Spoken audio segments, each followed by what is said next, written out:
give you a couple web examples of visualization here as well.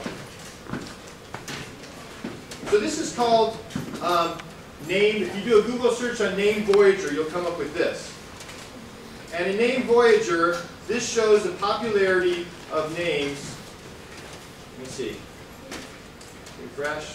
Do I have my network connection? Operational. Thinking. Loading.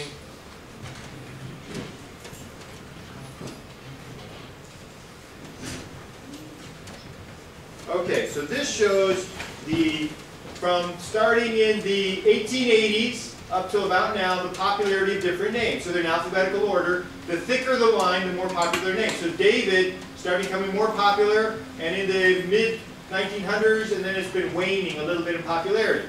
And we can go up here and go, okay, well, let's just do girls. And let's find out, well, how many people are in fact named Magda after all?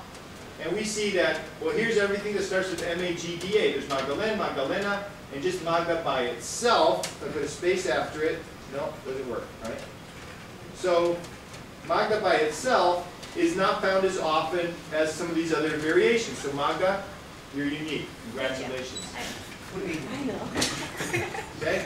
And I could type in, how about, everybody like, yeah, put my name in there. Look at this one. So what does this mean? Does this mean that, wow, man, the U.S. got a religion in the 60s, 70s, right? Jesus returned, sort of. What is it that this is actually saying? Well, let me say this.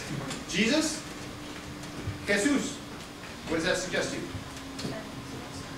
Hay mucha gente que habla español en los Estados Unidos en estos días, ¿verdad? And so here we have a growth in the population of people who speak Spanish in the United States. Does that make sense? So that's what this is telling us. So we can take these statistics and we can look at this in a different way. It allows us to ask different kinds of questions than we'd have otherwise. So actually, like, what's the deal? What's the deal with me speaking Spanish? So I actually grew up in Latin America, Ecuador and Mexico, and graduated from high school in Mexico City, and I've been here in Chicago since 1981, so now I'm an old man. Mexican? No.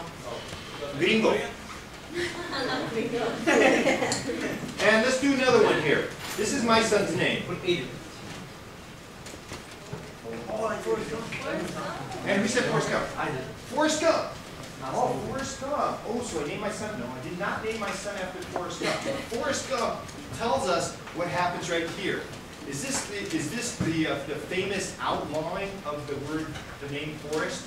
You may not name your son Forrest. No, that's not what happened there. What happened was the movie came out and everybody's like, well, if I name my son Forrest, everybody's going to be thinking Forrest Gump. And that's not good, so no Forrest. Oh, I love Forrest. Well, my wife and I actually don't care because we all have sort of weird names in our family. So I'm Dale, my wife is Desiree, we got my son Justice, and my son Forrest, and my daughter Tirza. So we go for, so my mom, like, we named our kids, and my mom's like, oh no, please don't do that, right? But I said, no, Mom, this is a different day. People have different, unique, and interesting names.